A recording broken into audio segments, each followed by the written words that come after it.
Okay, new day, new car na naman tayo. Ang ganda ng umaga natin ngayon. Kita nyo tong BM na to. Papakita ko sa inyo yung client natin. Guys, Dandil, sir, Dandil. Picture muna tayo, sir. Picture. Ay! Pero teka, kotse ko yun ah. Ay, yung interior lang pala yung sabi. Nakwento mo sa akin, sir, na napagkwentuhan niyo yan ng partner mo. So, ano may napagkwentuhan Oh, niyo? actually, business partner ko si Patrick Malibiran, yung owner ng LMM Quality Cars. Kasi napansin niya, ang ganda nga, pasok sa quality niya. Okay. Enthusiast talaga siya ng kotse. Oo nga, pare, So, nakalimutan mo maselan sa tong tao na to, no? Pinahulaan ko sa kanya, ang tansya niya, bro, 45K pataas. Hey you guys, it's a Wednesday rainy morning. Para nilalamig ka, tol. Saan ba tayo ngayon? Parang gusto ko maglogaw, nagugutom ako eh. Totoo, no? Yung tipong hahagod sa tiyan mo na mainit, ano? Oo, pero maiba tayo, ha? Alam ko kasi, yung pupuntahan natin ngayon, ha? Malaking kliyente ito. Alam mo bakit? Bakit? Kasi alam ko, sobrang daming kotse nito eh. Oh, natural. Buy and sell sila eh. Nakano ba silang kotse nun? Nagbebenta sila ng second-hand cars. Oo. Pero, ang lupit ng unang pinagawa sa atin ito. Okay. Unang punta pa lang niya sa MG Square, ang pinagawa agad, BMW. BMW. Sa aking BMW sedan. So, ang pinagawa nga niya sa atin is seat cover at ni-restore natin yung sidings nito. Di lang natin siya ni-reupholster. Ni-restore talaga yung pinaka-sidings in and out. Inayos natin. Oh, pero boss, bago tayo sana makarating doon, makahanap tayo sana ng lugawan. Nagugutom talaga ako eh. Sir, pagdating namin dyan, libre mo may lugaw. Baka naman. So guys, samahan nyo kami. Hindi lang sa car dealer, kundi pati sa lugawan. Let's go! Hello guys, we're here at Hypermarket 86 with Sir Zandro, the owner of this hyper business. Ano ba yung Hypermarket 86? Hypermarket 86, dealer kami ng sasakyan, second-hand quality cars na ino-offer namin sa market. Oh, nice. So, yung mga fast-moving cars like sedan or 7-seater, available yan sa amin. Mitsubishi Mirage, number 1 hot cake yan sa amin. And Vios, sedan. So boss, thank you na nabigyan mo kami ng time. Alam ko busy ka today, dami mga release. Ilan ba release mo today, pare? Bro, yun. Bago kayo dumating, naka-isang release na kami, pero ang schedule today, 3.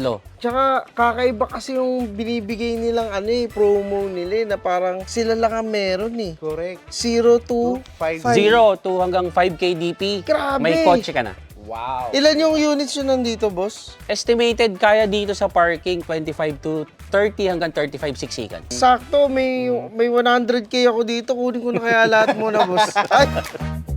So guys, we're here inside the BMW 2005 E46. Ang ginawa natin dito guys, if you can see, nilagyan natin siya ng leather seat cover to really uplift the interior in the same time to protect the interior. Pero ang gusto kong i-highlight natin dito guys is the side panels. Kung makikita niyo yung side panels nito, hindi lang natin siya basta nire-upholster. Actually, ni-restore natin siya. The insides are already cracked, but here at MG Square, hindi lang natin basta nire-upholster. Nire-restore natin yung in and out ng side panels. So, hindi lang natin siya basta papagandahin yung tibay at ganda at longevity at quality nung product ay talagang tatagal like ditong classic car na to. Pero hindi lang yun tol ang angas ng pagkaano ni sir dito sa ano. Ang angas ng style niya, simple lang, pero kitang-kita mo yung pagka-premium niya, men. Style-wise, ginawa natin parang VIP kasi medyo brown ang color na nilagay natin dito. Tingnan nyo naman yung seat cover natin. Hindi siya mga seat cover, mukha siya reupholstery tol eh. Lapat na lapat eh.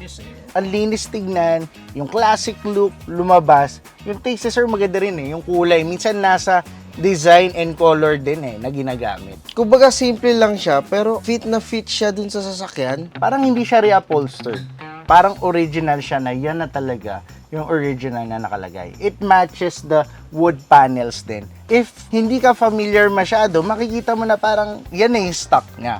What we do when we restore something, kasi alam namin yung feeling eh ng mga car enthusiasts, we see to it na talagang snug fit talaga siya, yakap na yakap talaga siya. In the same time, yung classic look na gusto makuha ni client, ay yun yung ginugol natin na matching. Gusto talaga natin ibigay yung best para sa client. Yes. Yes, sanay din kami sa mga modelong sasakyan pero sanay din kami sa mga classic na nag-restore. Before, yung dad namin, ang hilig na talaga is restoring classic cars. Nag-start kami sa mga classic na European na mga BMW and mga Benz. Kaya si MG Square, guys, hindi sa amin ito bago. May mga experts na rin tayo Yes, oo. na talagang marunong gumawa ng mga Eurocars. So, huwag kayong kabahan, guys. Actually, iba kasi alam natin yung feeling eh. Na syempre, nag-restore ka, classic yan. Kumbaga, parang baby natin yan eh.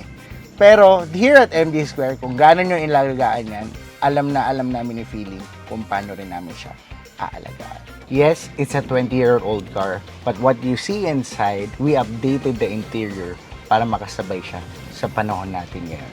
Dala natin yung classic look, but yung advanced technology ay kasama na din. Bigla ko na-realize, ang tagal ko na pala sa MG. Kasi yung mga una kong kotse, yung actually banggitin ko na Charade, yung pickup ko, at saka yung Montero ko, doon sa, if I'm not mistaken, yung Fairview branch nila sa may Regalado.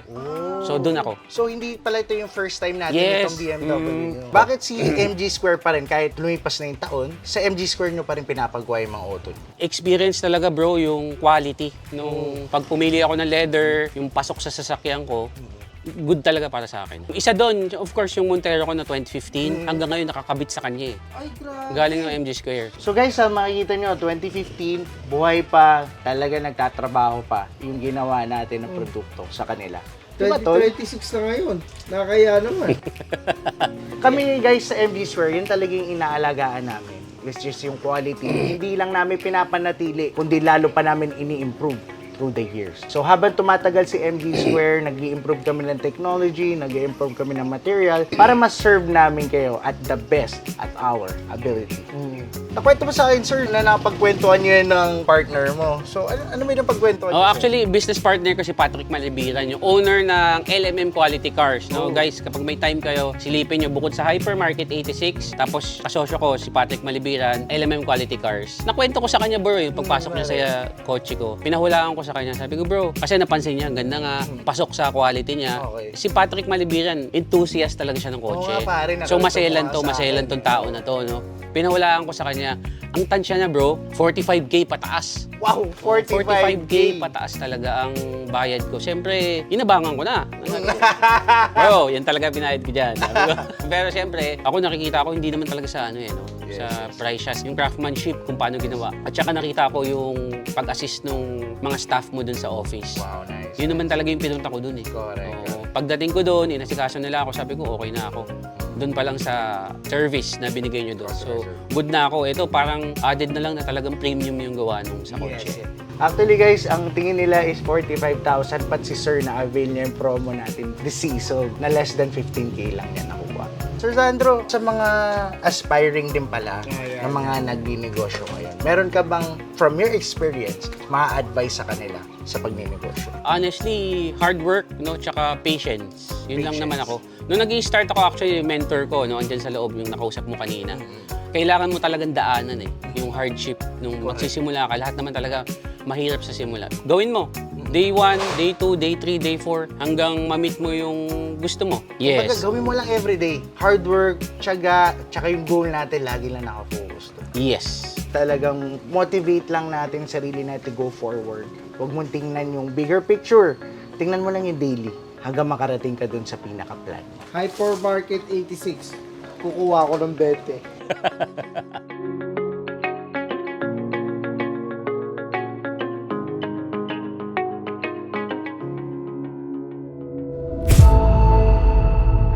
Boss, kasama ko Sir Patrick.